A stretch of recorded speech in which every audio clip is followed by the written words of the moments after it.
Recording.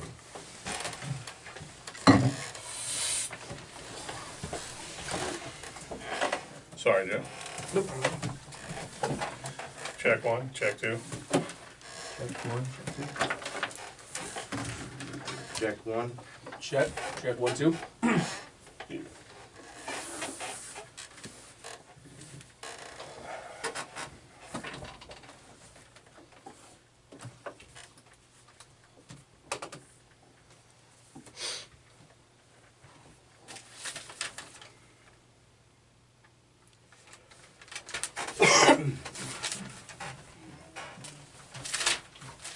Mics are picking up everything today. Get out of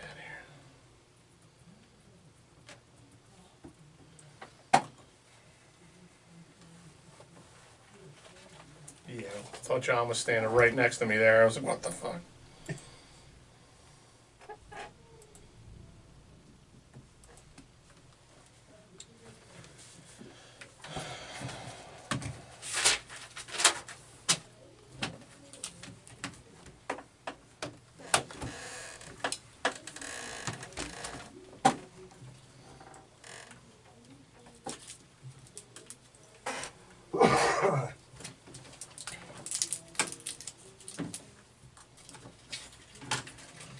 Cough drops, Joey. Do what I gotta do. I hear you, buddy. Judgment-free zone here, man.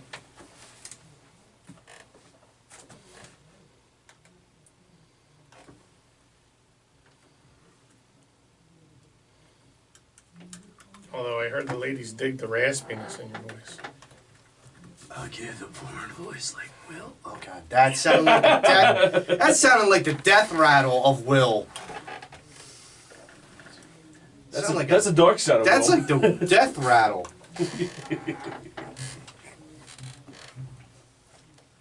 Good God, I heard it. It was Jeez. just bad, Joe. That was bad. It's just bad.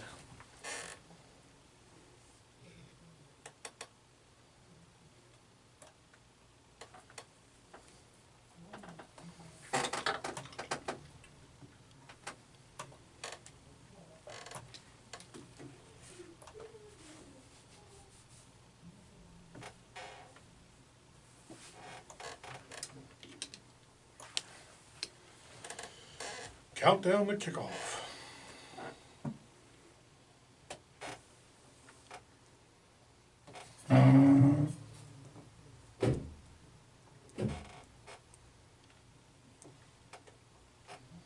Does anybody else hear like a delay in my voice right when I first start talking? Yeah, I hear it. Are you hearing it when you talk too, or no? I can hear a little bit of it. Joe, you picking up on any of that? Yeah, I'm picking up on it with you guys. Just like a half second or a Yeah. second Yeah, delay. half second off.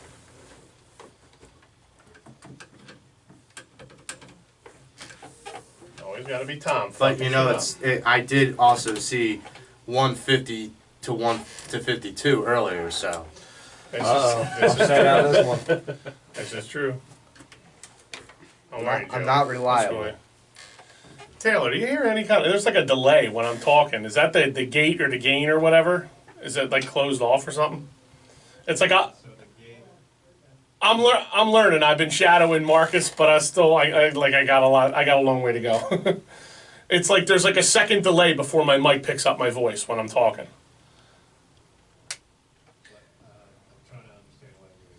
So Right there. yeah, so I'll say something, and then I'll hear it. Like it won't pick me up until like a second later. There's like a delay before the mic picks up my voice. Like if it directly into okay. Picard is starting in net tonight. Yeah, I Oh, saw that. boy. I saw that. Should be interesting.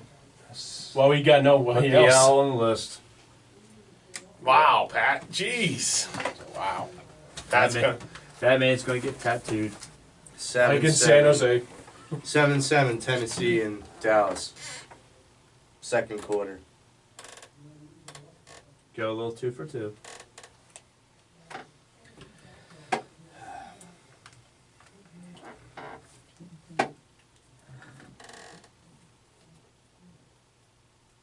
Either way, I think the Cowboys are out of the race. I mean, even if they What's the score? What's the score of that game right now? 7-7. Should be interesting to say. This NFC East is going to, I have a feeling it's going to get real interesting here real soon. Yep. Well, like I'm gonna say, everything's in front of the Birds, so we'll see how it goes. No panic yet. Just win your games. That's all that matters. Yeah. Go 1-0 each week, right? Yep. One game at a time, buddy. Yes, sir. Go back to the old Dougie P saying from last year. We're not done yet. Keep chopping the wood.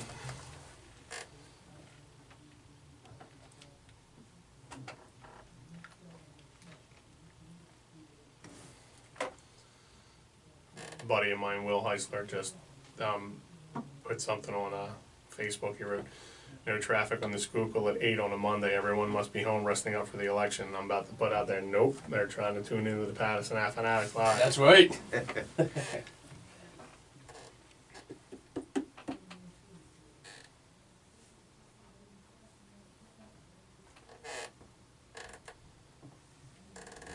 Yeah, last 2-3 days weather-wise have been complete crap.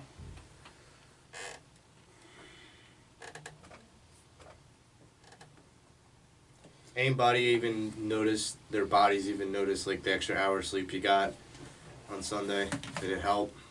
It was noticeable. I was out until 2 o'clock in the morning, so I couldn't tell. Yeah, with your dad. The band, obviously. No, I didn't notice. Unfortunately for me, the little ones got up early, so I couldn't tell. This little. How old are your kids again? One's 6 and the other one's 2. Yeah. The rampage starts. 4 and 8, man. 4 and 8. That guy. And when you stay up all night to watch Flyers and overtime hockey, and then before you know it, you hear, "Daddy." Yep. "Daddy's, where are you?" And okay. Showtime, West Coast boys. swings are always hard, too, because it's like a 10 o'clock game. Oh yeah. I hate these late games, man.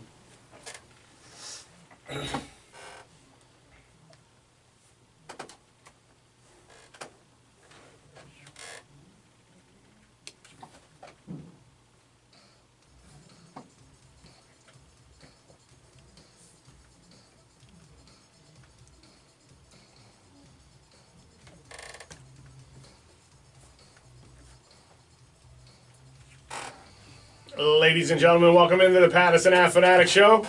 I'm your host, Tom Kelly. Joe Marks. What is happening? James Scorza. Yo. My man Taylor behind the glass. Spinning that hot wax, making the magic happen. You can catch Taylor's show, The Microphonies, tonight here on Wildfire Radio at 11 o'clock. And the newest addition to the Pattison Ave Phanatics team, my man Pat Bernard, or a.k.a. Pat from Ambler.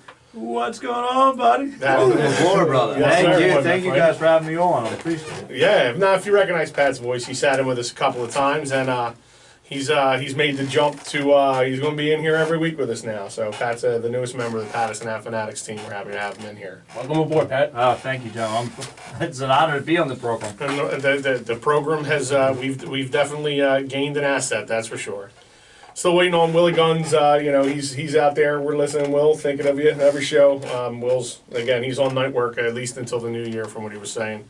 And Rob was having some car trouble, so we'll catch Rob. We'll catch Rob here next week. So okay, there's a few things that I wanted to get into. I'd like to jump right into the Flyers. I know that's there's several people in here that's right in their wheelhouse. So a couple of wins out west. They're playing the Coyotes tonight. I think the game just started, right? It's a 9 o'clock. Yeah, 9 o'clock game. You take 2 or 3 on the West Coast. I mean, does that make you guys feel any better about this Flyers team? Does it give you any kind of hope? Yeah, I actually like it. I mean, listen, you played against the Sharks, who are, to me, a very good team, and you took care of business. You didn't get the win, but you got the overtime point. You hung in there with a backup goaltender. You actually won out, 2 games against the Anaheim Ducks, you took care of them. The Flyers are better on the road than they are at home. They're at like the opposite of the Sixers.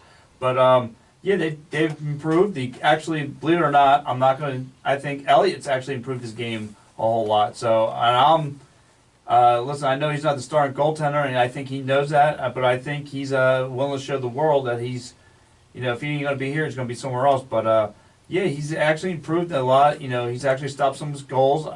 The ones that got at the bottom are actually pretty tough to stop. So I'm actually happy with it. So, but I will say that what's in front of the ice is a little tough because I haven't seen really good consistency with the front of the ice. I haven't seen really good, offensively they struggle to get the puck, towards the net, to the opposite of the net against the opponents. So it's, like I said though, back to my original point, yes, I think the Flyers have done better, on this road. Joe? I think that the Ducks, that game was closer than it should have been. Ducks are still trying to find their identity. The Kings win. They played against the backup goaltender. They didn't have Quick in there. So those are 2 wins back-to-back that I felt like they played really substandard teams or really substandard rosters. The Kings are better when they have Quick in the net. They took the Sharks to overtime, and the Sharks are a difficult team in the West. But in my perspective, right now, they have to kind of start putting some rhythm together in order to make some headway. Because if it's, you drop 2 and then you win 2 and then you drop like 1 or 2 or 3, it kind of cancels it out, right? Right. It kind of cancels out what you're trying to make as progress is concerned. The Kings just canned John Stevens too. Oh my God, they did. Wow. They did. That's right. So it's, I actually had to Google because I saw John Stevens behind the net. I'm like, is that John Stevens? I'm like, wow. When I All right, saw- slick John. When I saw Desjardins, I was thinking, oh, they've hired Eric Desjardins, but it's Willie Desjardins. I know. And like John Stevens is like gray, tan. I'm like, all right, L.A. John Stevens. so let's say, besides how we feel about their 2 wins on the West Coast, this is their first back-to-back wins of this season. To this team, do you feel like they can build off this? So, you get 2, and you got a game against the Coyotes tonight. Can they continue to build on this? Because it's Coyotes in Arizona, and then they turn around and come right back home and play them again. So I mean, what do you guys think? Do you think this could be? I think it's confidence building because it's a road win. Yeah. Yeah, because having road wins, especially back-to-back road wins, especially in the West Coast, that's tough for in any league with any team. It's just a difficult thing to do, and so for them to have that, that's a boost of confidence. It's like what they do with the confidence, though. Do you let it fuel you to continue success, or do you let it kind of like fester away and kind of go away and you don't build on it? Frankie Fear. Yeah, and I mean, here's the thing: is for me, I hope that unlike the Sixers who are struggling on the road, I hope that the Flyers not only take care of business on the road, but then can translate that into taking care of business at home too.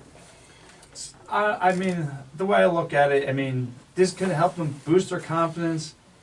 But like I said, there's a lot to go with it. I mean, is it going to be, is this going to help, how's Drew going to handle this now?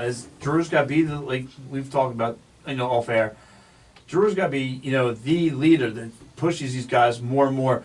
Come on, guys, we got one more game tonight on the road. Let's get through this. Let's get 3 W. Let's get another W on the road. Let's do this. Let's prove ourselves. He's got to be the vocal voice in that locker room heading to tonight's game. So I'm hopefully, like you said, that he could build the team's confidence, and I'm hoping they work with him. And because they show any more fatigue on the ice, it's going to snake bite them really, really bad. And like you said, hopefully they can bring this back home and start getting some home W's. You know what I mean? If they can't pick up some home W's, it's going to be another rough season. I agree. To touch on the Giroux thing, he just doesn't give you that feeling that he will light a fire under your rear end. Right. To me, anyway, he's not a vocal leader. And in that sport especially, you need somebody that's going to challenge your guys on the ice. Now, I'm not saying, I know Joey and I have talked about, we felt Simmons should be captain. Our opinion, whatever. But even if not him, you just need, in You my need opinion, to change it up. Now, we're not in the locker room. We don't know if Giroux is that type of guy, but everything I've heard and everything I kind of, like, my gut feel is he's not. And not just that, I feel like, too, Dave Haxtell, I mean, about last weekend, he tried to send a message, and they still weren't responding. I mean, are they now finally getting his message? Like, you guys need to step it up, or I'm going to find someone else who will. I mean, what's going in that locker room? I mean, I am hoping that Dave Haxtell has some kind of, and I am like Giroux is supposed to be on the ice. He's supposed to be the guy, behind the bench and supposed to be lighting the fire on these guys. So I'm hoping that he has some kind of like leadership role going into this. I don't think it's like back then, like 2012, like around the time they were really good. They had a lot of your like telling them, okay, enough is enough, and like start to like play with jam now. I don't see that with this team actually. I don't get the vibe with your captain on the ice and your leader on the bench that people are being held accountable. Maybe you got to have one of them players only meetings for this team before you get too far out into this season. But I'm also of the opinion, and to kind of go back to what you were saying, Tom, that in this sport, especially for me at least, you can, as a captain, set the tempo, and Giroux has done it in the past. He just hasn't done it recently. Where it's instant impact. You go and you lay into somebody, and even if it draws a penalty at that time, it gets your bench fired up. Oh, like when start a fight right after Crosby. Yeah, I mean, listen, exactly. You have to be able to set the tempo for your team to follow you. If you're not willing to put up, then you should shut up. And a lot of those teammates are probably feeling that way. You can say all this to me now, but you're not doing the things that you're not practicing what you're preaching. And that's one of the biggest things, in my opinion, is if you're not out there. Now, Claude does. He plays hard. He plays fast. But is he laying it all out on the line? Is he taking shifts off? His teammates would know better than us. I did have NBC Sports Philly posed an interesting question, and I wanted to see what everyone thinks before we go down the Claude Giroux rabbit hole. Let's just stop right there. Let's get it back to just the Flyers here. Is it safe to trust Brian Elliott again? To which my response that I immediately wrote down was, I've never trusted Brian Elliott. Me either, Tom. It's like Brian Elliott has good days and then he has some bad days. And there's like pretty ugly ones too. Ever since he's been here in Philly, like I said, he's stepped up better. But ever since he's been here with the Flyers, I've yet to see a shutout. I've yet to see that man have a complete game. Where even though we weren't big fans of him at the end of his career here, but Mason did have at least a couple shutouts. This guy is yet. As soon as I heard about Brian Elliott coming over, I almost want to rip my hair out. It's like getting a quarterback from the Cleveland Browns prior to Ryan Maker. Wow. I was like, wow. That's not a damning statement, right? Listen. I'm just trying to be honest. I was like, wow. This. Are you kidding me? Take that a bit further. So in Cleveland, they had the jersey in that window where you have all the quarterbacks' names on the back. You put that Flyers jersey in the window with all the goalies' names on the back since Hextall. Right. Because it's pretty darn close. Bernie Parent, Pelle Lindbergh, and Ron Hextall were your three best goalies, and Hextall only had 2 really good years. Right. Everybody, he's more known for skating down the ice and starting a fight, or being the first goalie ever to score a goal. Right. But yeah, we could have one of those jerseys. So it's. The Flyers' goaltending woes are equal to the Cleveland Browns' quarterback woes. That's I think a great we got analogy. more than the Cleveland Browns, honestly. I don't know. It's tough. It's pretty darn close. It's a tough one. Maybe Baker Mayfield. Maybe he turns that franchise around. He breaks that jinx. We got rid of the guy who would have broke that jinx for us in Bob. Yes, we did. That's the worst, man. Just as a parting statement with the Cleveland Browns.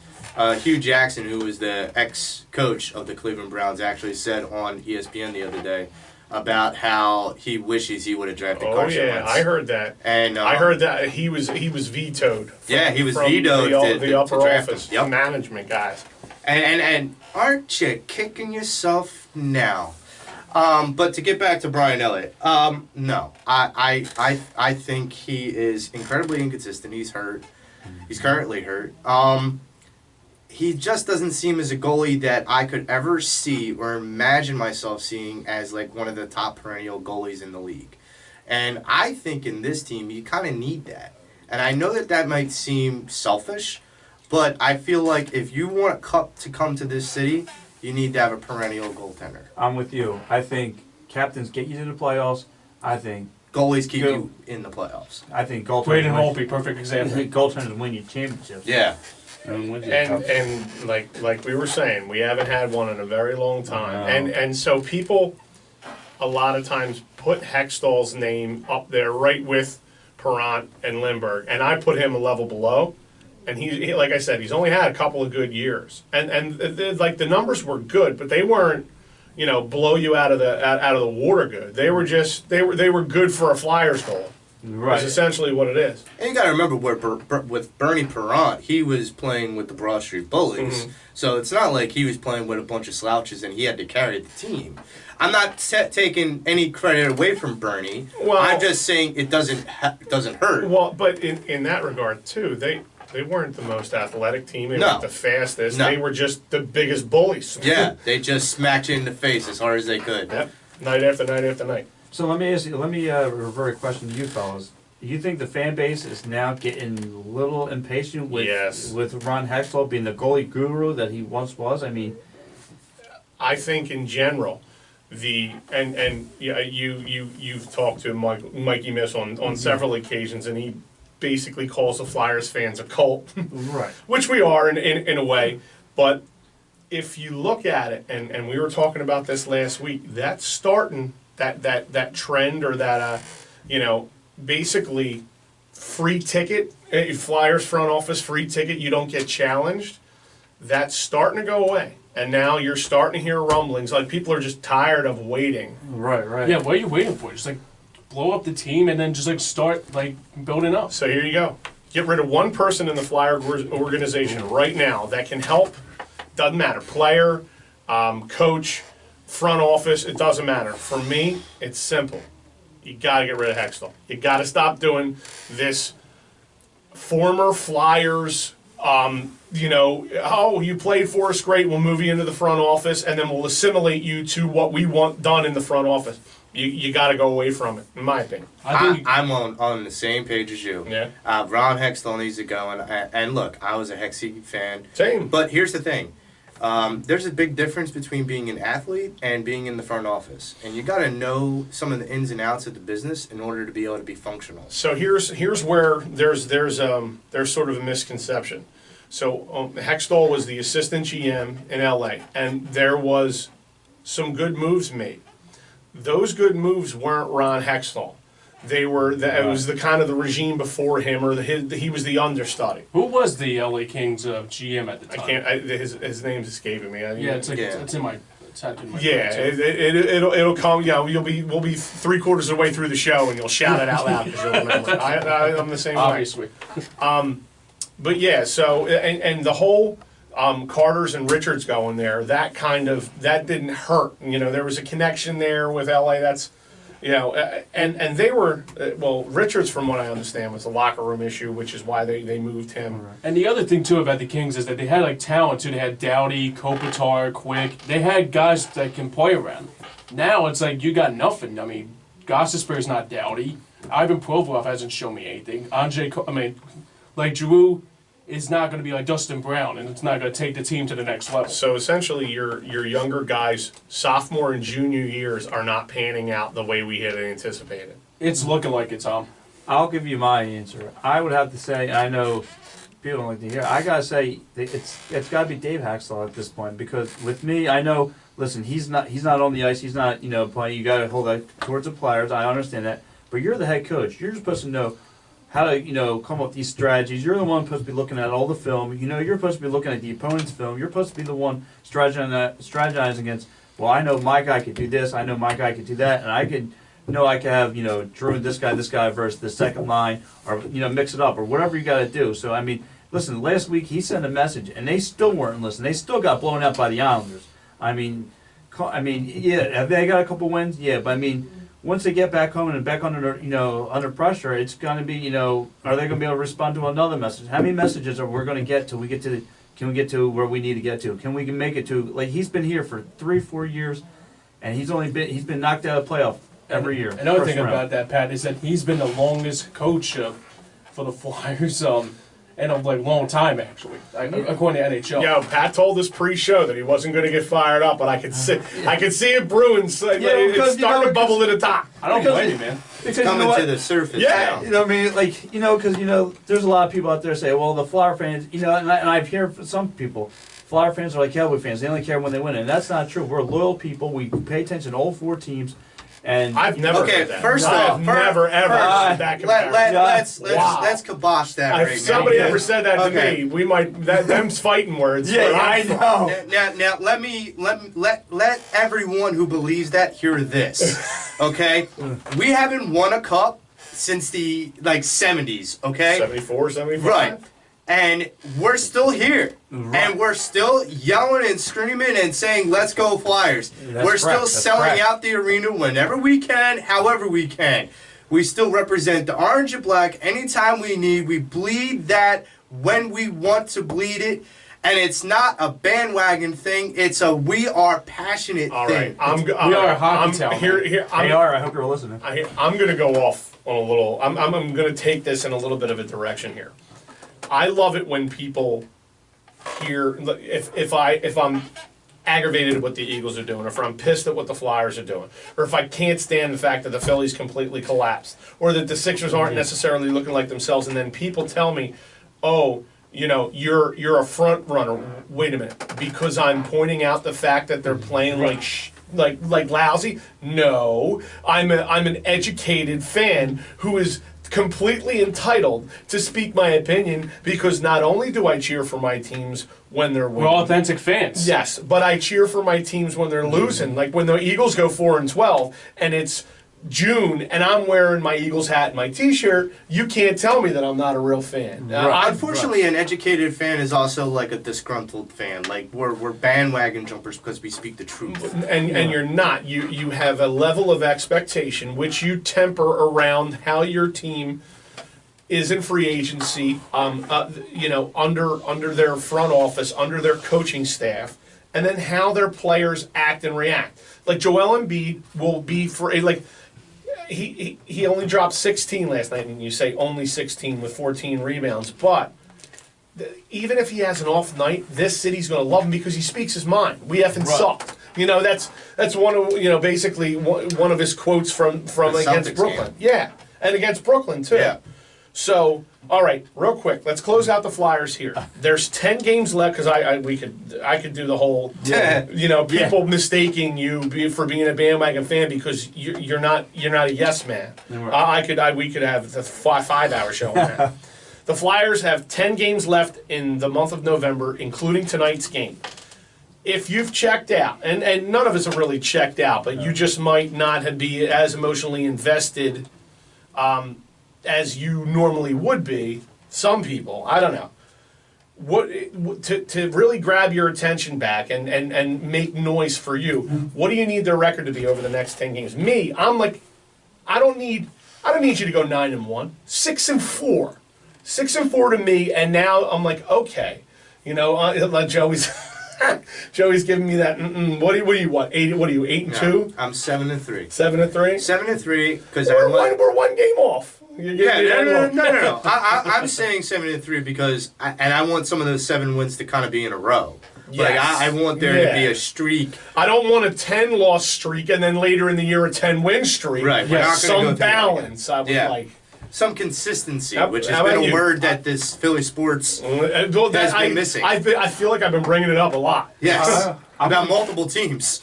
Honestly, I don't see this team winning 7 games, maybe 6. So 6-4. So 6 James and is 4. kind of over the next 10 that we have left in November. I would like to be like Joe. I want to see 7-3, and I'm looking at their schedule now. I mean, there's some contenders, some heavyweights in there. If they could prove to me they could beat some of those guys, I'll be back in. At least I see the Penguins on the schedule. Right. I see the Blue Jackets. I see Toronto's in there. I see there's a couple of good guys. Tampa Bay's up in there. Now my expectation is that they're going to beat all of those heavyweights, but But my expectation is if they can put some of those wins together Yes. against those Yes, contenders, absolutely. then you give yourself Yeah, confidence so going forward. so let's say you get a win against one of those heavyweights, and then you drop one 2 nights later to Yeah. somebody who you might normally expect to win. It's a letdown game, something like that. So that's kind of where we're at. All right, guys. Before we I got a little something here before we jump topics. I wanted to tell everybody out there who's listening. If you bet on sports, now that it's legal here in the Philadelphia area, and since you're listening to the Pattison Ave Phanatics Show on Wildfire Radio, you obviously do, the man that can help you make money this football season is the guy I trust with the premium information, John Price of SportsInformationTraders.com. John Price knows the lines better than anyone else in the country, and he specializes in line movement and value. So when you sign up with his company, you get the best lines and before the public does. And he can make you up to 5 times your investment in just 90 days. Go to SportsInformationTraders.com right now and learn why John Price is the only sports wagering analyst with a weekly feature in Forbes magazine. You want to win? Put this number in your phone. 866-441-2711. Again, 866-441-2711. Call and ask about the 90-day special. John Price is a proven winner, and he has been among the best for years with documented success in the Las Vegas Super Contest. 866-441-2711, SportsInformationTraders.com. Again, 866-441-2711, SportsInformationTraders.com. Watch football, make money. It's that simple. And with that, let's jump into your Philadelphia 76ers here, because we could probably stand on our soapbox and talk about the Flyers for the rest of the night. Anybody got an eye on the score? Anybody seen the Flyers score? Drew, I just banked one in there. There you go, 1-0 Flyer. You want? Just like Nolan Patrick a couple See? nights ago against San Jose. Guy's making a liar out of me. I thought, we I mentioned wanted the to thing. prove us wrong. Yeah, I like wanted to prove me wrong. In that Yeah, regard, so do I. I thoroughly enjoy being proven wrong. Right. That's G. Yeah, so your Philadelphia 76ers got basically their jocks handed to them by Brooklyn. What does that loss tell you about this Sixers team, in your opinion? So it tells me that there's a lack of depth, and maturity on both ends of the floor. Joe, where I think that the weaknesses that they had last year are even more exploited this year with turnovers. Yeah. Turnovers and 28 turnovers against Brooklyn. Right. So that's a season, an NBA high and a season high for the Sixers. But their biggest bugaboo last year was turnovers. And that's the thing, is like it hasn't gone away and it's gotten worse. You had a whole offseason to try and fix it. The other thing is the third quarter. The Sixers have been struggling to score, to get some offense started coming out of the locker room at halftime. They need to be able to get out of that locker room and be able to get the offense going quick, fast, and in a hurry.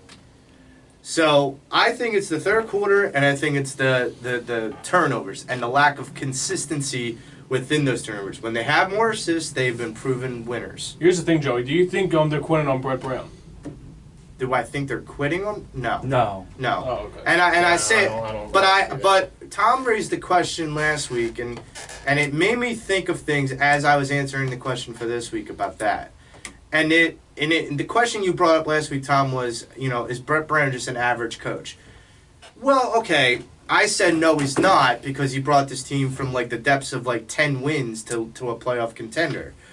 But a coach has to progress just like players progress. Right. And if they're still showing some of the weaknesses, like blatant weaknesses that they had last year, this year, I think maybe he is a little bit more of an average coach, because a coach that is a great coach, a Phil Jackson or Greg Popovich, makes those corrections in the offseason so that they don't come out and do these same mistakes that they made last year.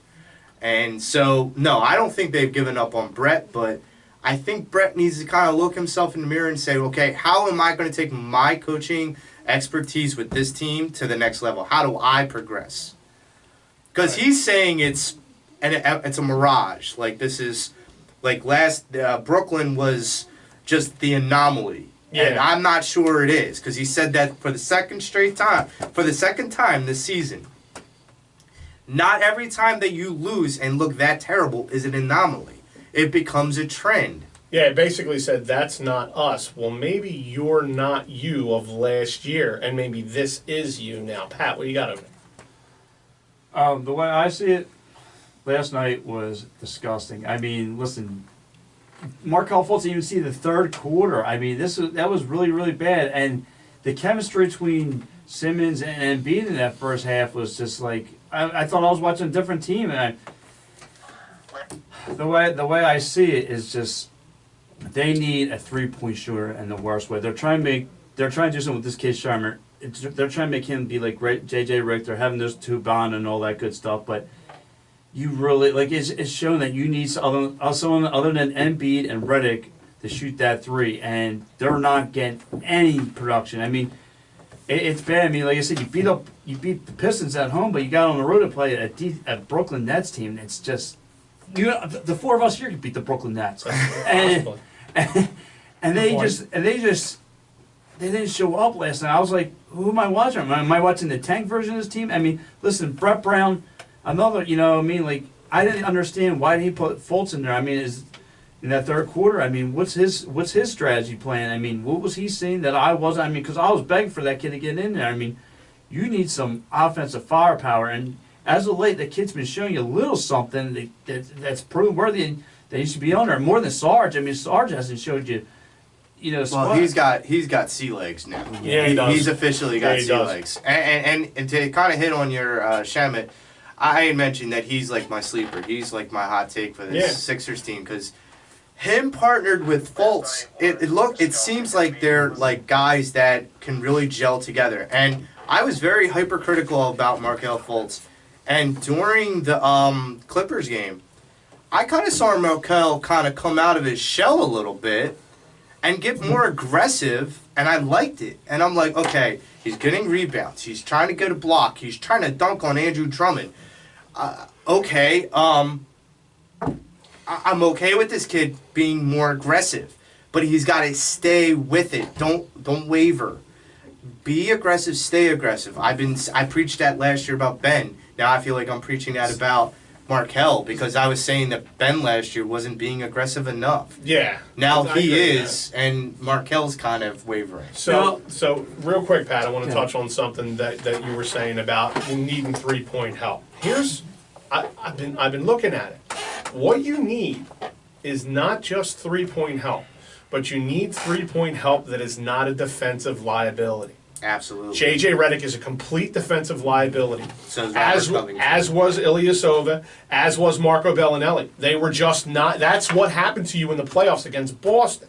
You had 3-point shooters, but when it came into transition play, you were getting completely exposed. So not only do you need 3-point shooting, but it can't be a detriment to your defensive side of the ball. I want to chime in because you can respond to all of this, because I'm going to chime in and tab in to what Tom's saying. What is your perspective? Because where the person that really falls into the category that Tom's describing, for me, is Mike Muscala, and I really feel like it was a mistake bringing him over. Correct. No, I'm with you, Joe. Okay, go ahead now. No. My question is now. I mean, we're talking about Brett. We're talking about this guy. Simmons can't. Isn't doing enough of this. We're talking. Should our eyes be rolling towards Elton Brand? Like, hello, we need some help. The fans are asking for someone to come here and take a 3-point shot. Like, do you guys are your eyes starting to ask questions about Elton Brand right now? Is it too early? Yeah, I think it's one of those too early. Yeah, too early things.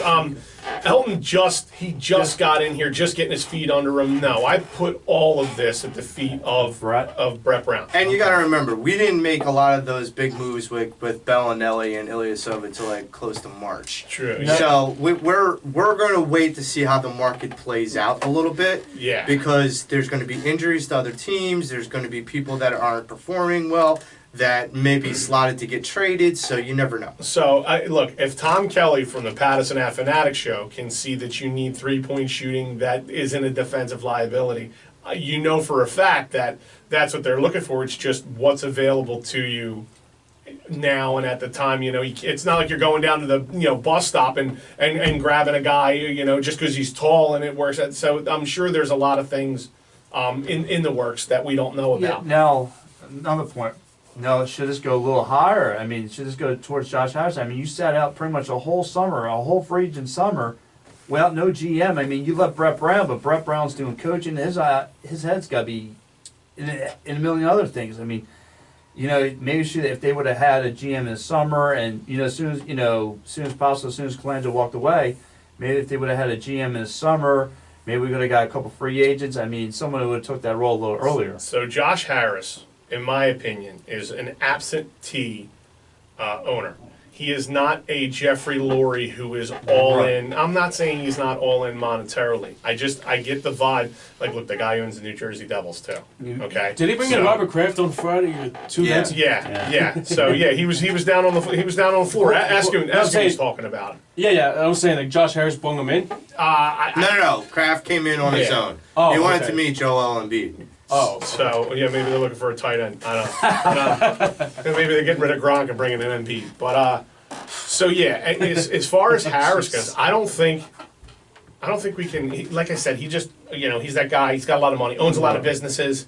We support our front office, and anything they'll do, we'll back him in anyway. But I don't think he's one of those guys where we can hang this on him like we could on a Jeffrey Lurie. I also think that they didn't want to rush to hire any GM, and then have that GM completely destroy the locker room. That whole Colangelo thing killed us. Yeah. Killed us. it did. I truly believe that we missed out on free agency because of that. And Tom said this on the show, I think right as the news broke, the week of. And it was, okay, this is going to kill us because of the timing in which it is. Because we're going to release them, and then we're not going to sign another GM. Because are you going to rush to shop for a GM and then have that GM settle in the office and say, oh, and by the way, you have to sign LeBron James, or you have to sign some big-ass talent? So, friend of the show, Alan Anchikavage, texts in on the Tom Kelly text board here. I'm available. I could shoot threes. So there we go. We got our fifth to go against the Brooklyn Nets. Alan can shoot the three. But let's get back to the Sixers here. And we're in third place in the Atlantic. We're behind Boston and Toronto. Toronto's looking stellar, 9-1. But I don't feel like we're even in their league right now. I just don't. No. I think Boston is showing more chips in their armor. Yeah. More than I thought they would. But Toronto looks unstoppable right now. I had a feeling with this Boston team that you were going to get too many hands going in the pot and not enough. The ball there's not enough ball to go around. There's not enough ball to go around. And then in your mind you think, that would be the same thing that would happen in Golden State. But they found a way to share, and maybe Boston just hasn't mastered that yet. Because Boston's what? 6-5, we're 6-5, they're 6-3, something like that. Something like that. The records are pretty comparable. But like I said, Toronto's 9-1 and looking like a powerhouse right now. Well, I mean, and here's the thing. They're also dealing with having Kawhi Leonard that's coming out and playing like a freak that he is. I mean, don't get me wrong. He's definitely a superstar talent, but that team is putting it together, and they're going to be a scary team to deal with. And now that the Raptor killer is no longer in the East, they have almost what would seemingly seem like a free pass to the Eastern Conference Finals. It's awfully quiet over there in LA land right now, too. I've heard some irks of discontent, and yet I can see Willie Guns just sitting at home, a little smirk on his face, watching the game. Yes, like Shoulda came see, Yeah, I told you. I know when I'm right because I'm always right. All right, See, all right, so I had this question. I worded it. I don't know if you guys could. You can't tell tone through texture or sometimes things like that when I send it on the pre-show prep. Are you as pissed as this team is on the way they played against Brooklyn, or do you think they're mad? Hey, we're better than that. But are they? That's my fear that maybe I'm glad they're aggravated at themselves. I don't know if I'm pissed. because it's one game, and now I'm taking the Willie Gunn's stance. It's one game It's and a long season. Yep. But I guess the thing that kind of got me pissed off is when you start to see the ship sinking, your captain needs to take the young kids aside and go, step up or step out. Like, it needs to, and this kind of goes back to what we were talking about with the Flyers, but with JoJo. Embiid is looked at as the future MVP in my mind. He's looked up to by a lot of those guys on that team. And he needs to be the guy that like steps in front of them and goes, listen, we need you to step it up right now. Yeah, future MVP. Very well. Yeah. Yeah, Steph Curry, 32 points per game, number 1 in the league. Yeah. Joel Embiid, 29 points per game, number 2 in the league. Ooh. So right now he's playing MVP level basketball. When he dropped both those pretty much 40-point games back to back, he looked like he couldn't be touched. Yeah, it was. You hadn't had somebody since Barkley do that in the Sixers uniform. I want to go ahead, Adam. No, and I'm with you, Tom. I just feel like the Sixers just. I mean, it's not just losing to Brooklyn. I mean, you're constantly losing on the road, and it's just like where, like you said, like I'm starting to believe because okay, and I was saying okay, they might not be able to beat Boston this year. They might not be able to beat Toronto. Now I'm thinking, can they hang with Milwaukee? Can they hang with Indiana? And now I'm starting to believe like maybe they're just above like 8th seed level. So maybe right as the way the team is currently constructed right now, maybe they. Maybe the Brett Brown's got to look himself in the mirrors. As a team, they got to look at it and say, we all need to step up. Even the coaching, listen, this was an embarrassing loss. Yeah. This was embarrassing. The way I look at it right now, the Philadelphia 76ers are at the top of the second tier in the NBA. Last year, they were bottom to, mid-range in the top tier. Right. This year, so far, they're at the top of the second tier in the NBA. We said this in the last show, and they exceeded expectations last season, so they could play fun and free. Now the expectations are raised, and they're tight. And now they're tight. And now the pressure either that creates diamonds or bursts pipes. Yeah. And so you got to see with this team what it's going to do. I think that they'll eventually, get some victories, key victories on the road.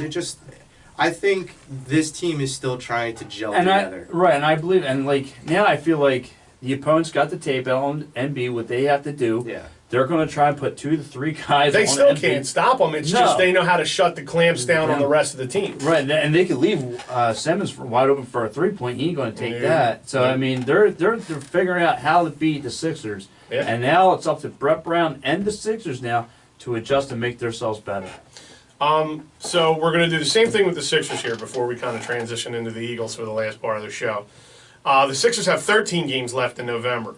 What do you guys think is a reasonable expectation for them going through the month of the rest of the month of November? I'm thinking like 8-5. Yeah, I'm on board with Yeah, that 8-5. yeah, right there at 8-5. I think that they're going to get some crucial road wins. They got some tough games ahead. But I think they're going to get some road wins that it's going to build some of their confidence, and they're going to be able to kind of translate that into some fire and whatnot. Yeah. They know what they need to do. This isn't about them trying to figure out the mystery of what they need to do. They know what they need to do. They just have to execute in doing it. Yeah. And that's the thing, is that's what kind of gives me a bit of the confidence that I have that they're going to be able to easily turn it around, because it's not a mystery. There's not this, why aren't they playing well? With the Flyers, you kind of have this mystery of, we should be playing better, but we're not.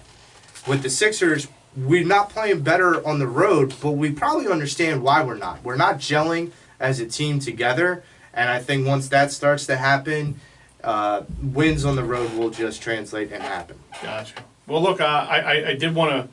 Where time flies when you only got an hour. I wanted to transition into the Birds, but real quick, I took the November weight loss challenge. My buddy Scott Santarlis and I have teamed up, and we're getting together. I did my first cardio in a very, very, very long time this morning, and it was interesting. So we got to keep it up. But I wanted to bring everybody up to speed on what Scott and I are doing. As far as the November weight loss challenge. with like no time to make a decent breakfast, why don't everybody join me in giving Herbalife a try? Over this next month, I'm going to be taking Herbalife supplements and drinking their shakes, taking pictures and weighing in weekly to monitor results. Herbalife is not just for weight loss, it's also for muscle gain as well. Pro athletes around the globe use Herbalife, including NFL and NBA stars, Major League Soccer. I'm teaming up with Scott Santarlis, the owner of Downtown Nutrition in Lansdowne, PA, and Movement Nutrition in Broomall, PA. Scott and his team are great at what they do. So do you want to lose weight, gain muscle, and feel better? Then check out my man Scott Santarlis on Instagram at Scott24Fit. That's at SCOTT24FIT.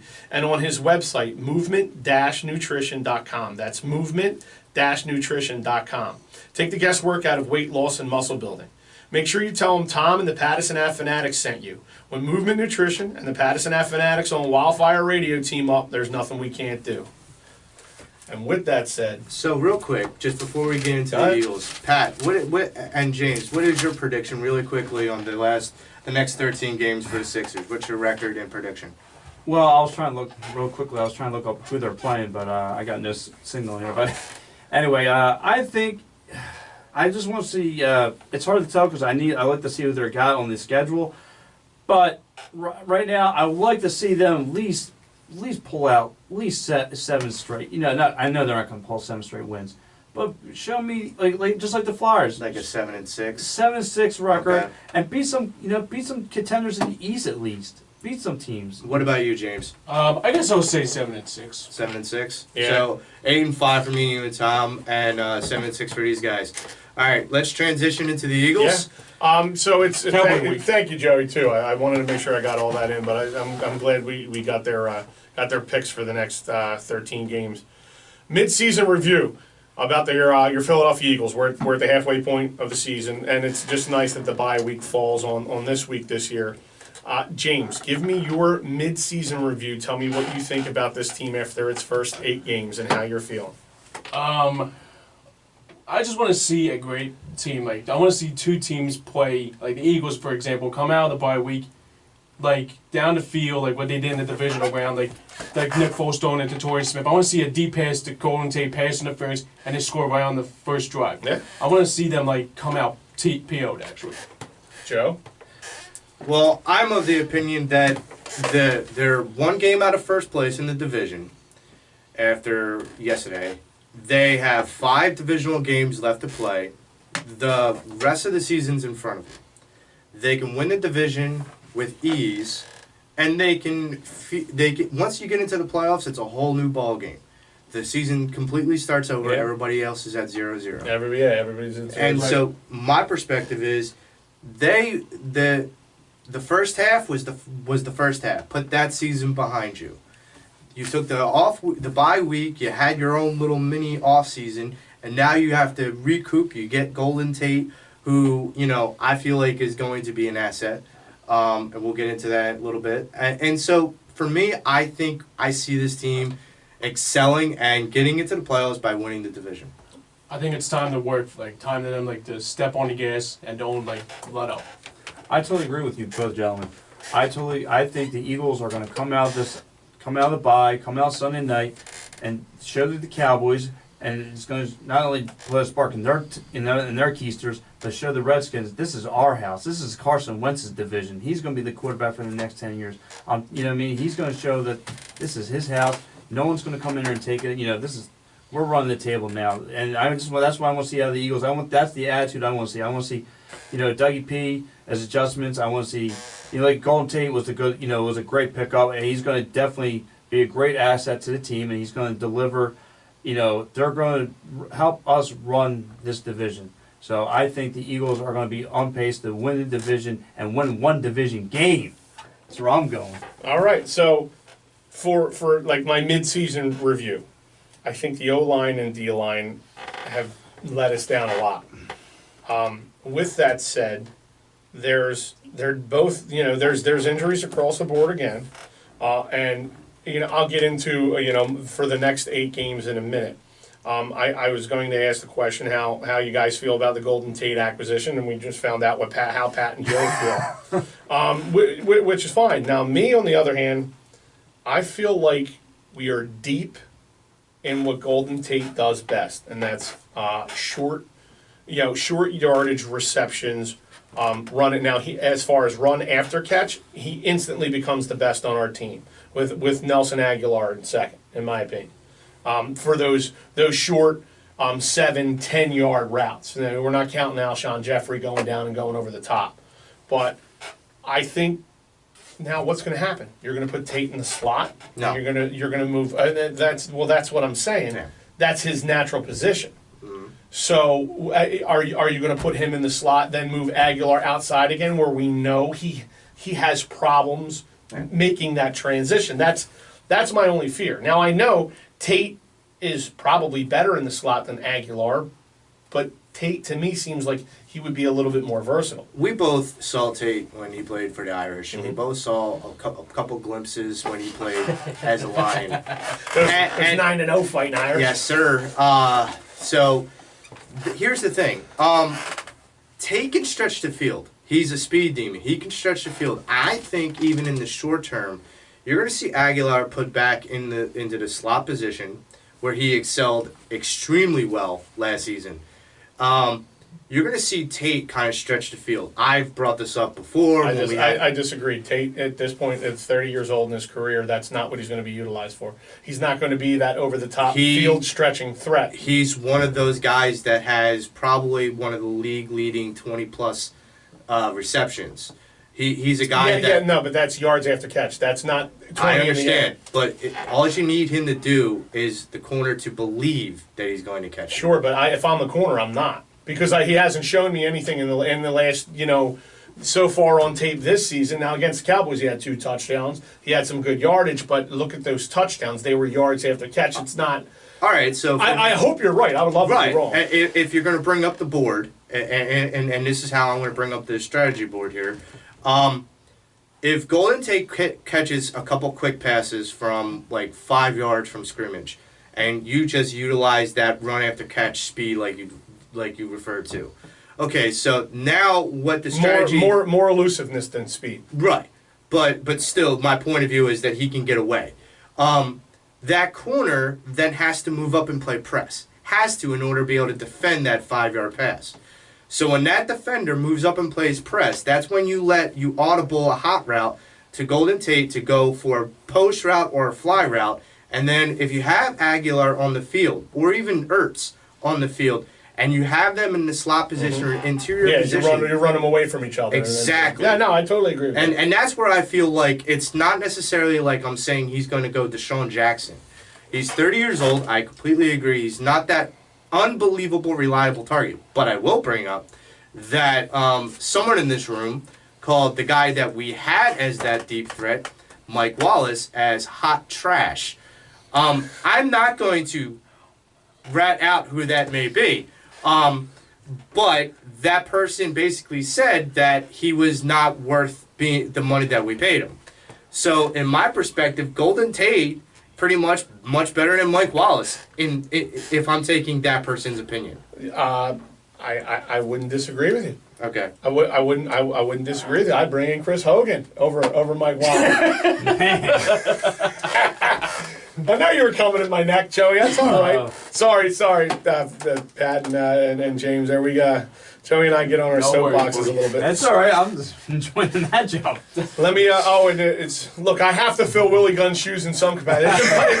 It's impossible to fill Will's shoes or his hat. Okay? Exactly. So and Willie Guns, I like to take my jabs at you. You're out there listening, but Joey and I will battle. Not quite as much as him and Will. Let me. Real quick, I'm going to bounce around here. I'm going to keep you guys on your toes. I want to go second half of the season.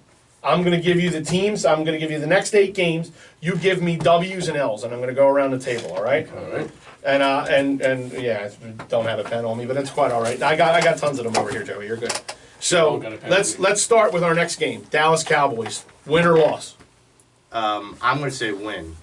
W. Win. W. Okay. The Saints. Loss. Loss. Loss. It's in New Orleans. Yeah. It's everybody's.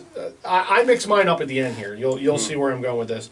The Giants after that. Win. Win, obviously. Yeah. It's going to be a dogfight, but I think it's a win. Really? That's what it's you know how It's in the Meadowlands. So. you know how the Birds. No, Giants it's here. get. It's It's in the here? link. Oh, that's right. So the Skins after the Giants. Ooh. That's going to be here, right? The first one's here, the second one's the later one's in Washington. Win. I'm going to still say win. I would say it's a dog fight, like Pat said, for the Giants, but the Eagles win. Okay, so we're all on the same page so far. Cowboys after the Skins. This is where I say loss because it's in Jerry World. Win. I would say a loss. Okay, so I say win. After this, so that's where we differ a little bit. The Rams after the Cowboys, I say win. I say it's a win too. I say it's a win too because yesterday the Saints showed that we can beat the Rams in Yeah. their game. I'm gonna go loss. Okay. The Texans after the Rams, I mean, I got that as a W. I got that as a W. It's my quarterback too from the my fantasy. For your but you can't think fantasy. No, but- I know. Not, especially not that far ahead. I mean, I know that. W. So at this point, the next game is the Redskins, your final regular season game of the season. I have it as a loss because the Eagles at that point, the rest of the division is crumbled. The Eagles have locked up the division, and they're playing their backups against the Redskins, who still have a chance at the wild card. Mark my words. In that case, it's a loss. But what if it's down to a winner take all? Exactly. So Yeah. that's I'm going on the fact Yeah. that it's not going to. That, Right, but right. it very well could be. It very here's well the could be. thing, and I said this last show. The Skins are going to crumble, and they're slowly starting to crumble now. And the thing about it is that by the time that happens, I think we're going to have the division in hand. But to bring back to because you brought up a good point, Tom. So with the Texans, now I start to think, okay, if we have the division in hand by then, do we even call, like, pause to, some of the starters to get healthier? There's different variables that get thrown in towards the end of Yeah. an NFL season. You know what I mean? I had, just looking at it, the Eagles' losses this year have been a total of 15 points. Not on average 15 points, but a total of they've lost by 15 points in those 4 games. And I pose this question: does anyone else feel like there's a sleeping giant just ready to wake up? Me personally, I think they come out this Sunday night against Dallas and put up a 40 burger on them. 42. Wow. I can't talk. I was tough. I feel like you're using Tate as a decoy right out of the gate. Maybe they have 6 to 9, scripted plays for him. And don't get me wrong, he's going to get involved, but he's going to be more of a decoy Sure, than primary. until he gets a Yeah. hold of the system. I think this is a sleeping giant despite the injuries. Yes. Because I think they have taken a long time to get everybody healthy, even the beginning of the season. Let's remember, Alshon wasn't playing for 3 or 4 weeks. They had Carson wasn't playing for 2 or 3 weeks.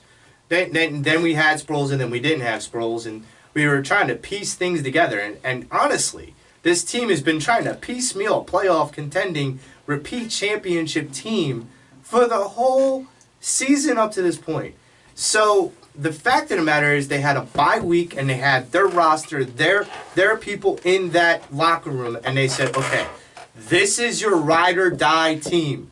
So now you look out for the guy next to you, and the guy next to you looks out for the guy next to him. And now we start to kind of ride what wave we have. And with the division in front of us, there's really nothing that can stop this team from succeeding. I totally agree with you, gentlemen. I think the sleeping giant is going to wake up this weekend, and I think with that loss to the Redskins, it's going to tell the Eagles, hey, listen, this is ours now. You know what I mean? They just fell back a little bit. And guess what? We're going to take care of the Cowboys, and we're going to take care of business. And I'm telling you, I think that defensive front is going to be on fire this weekend. I say the same thing. I said the defense is going to wake up on Sunday because Timmy Jernigan is practicing today, and I think they're going to torch the run game, and they're going to let Dak Prescott have a bad night. Yeah, they're gonna. Well, that's what you got to start much. doing. You got to make Dak beat you and take Zeke out. Right. But so it is Dallas week. Your most memorable Eagles Cowboys moment. Mine Mine, and I'm not going to go when people mistakenly thought the Eagles fans were booing Michael Irvin getting injured, which wasn't the case. Mine is 8 consecutive goal line stances, and the call that Merrill Reese had. I remember it like it was yesterday. I still get chills, thinking about it over in my head. Does anybody else have a memorable Eagles Cowboys moment? I do. So, Week 15, 1995, it's what they call the 5th down. It's when the Eagles and the Cowboys, and the Eagles were fighting tooth and nail at this point in the season to get into the playoffs. They got in through a wild card. So, it was 4th down. They stopped them. They stopped Emmitt Smith on a draw play up the middle. The referees called that the play didn't exist because they should have blown the whistle for a 2-minute warning. They redid the play at 4th and 1, and the Cowboys ran the same play and got stuffed. They stop them again! Yes, and similar to that, there was the Merle Reese, they stop them again. So it was very impactful because I'm a very big defensive guy and defensive-minded guy. And Defensive specialist. yeah, and I love that game and the Cowboys game where they sacked Aikman like 11 times. Yeah, buddy. My favorite would be, and it's kind of just recently, maybe like 4 years ago, the Sanchez going off on them on Thanksgiving Yeah, Day. buddy. That was a That's a great good game. And I told you, gentlemen, my wife and her family are Dallas fan. Oh, God. And I looked around that living room and I saw their miserable faces, and I could have been no more happy with eating stuffing and turkey, and I was laughing at every one of those weasels. I said, "How's your Cowboys looking now?" How about them Cowboys now? Oh man, it was. I a love great that moment. game because McCoy brought the turkey out onto the field for the Yeah. James, He took the give me your memory, and then we got to go. That hour went quick. Okay, the game I went to, actually didn't go to actually. The game I had is the 2013 divisional game for the NFC East. Gotcha. That's a great one. Well, listen, jam-packed show, as we usually do here. I want to thank Taylor, our producer. Check his show out, 11 o'clock tonight, the Microphonies. I want to thank James Scores and Joe Marks and the newest member of the Pattison Ave Phanatics team, Welcome aboard, my buddy. man Pat from Amber. Thank you, gentlemen. Well, Thank you. for everybody here, I'm Tom Kelly, and we're out. Peace.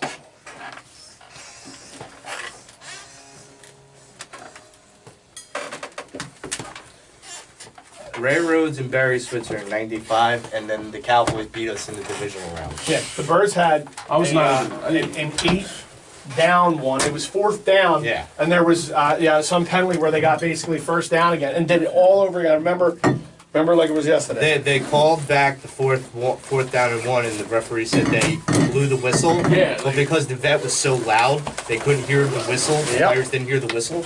So they had to redo the play, and like the players on the Eagles sidelines was like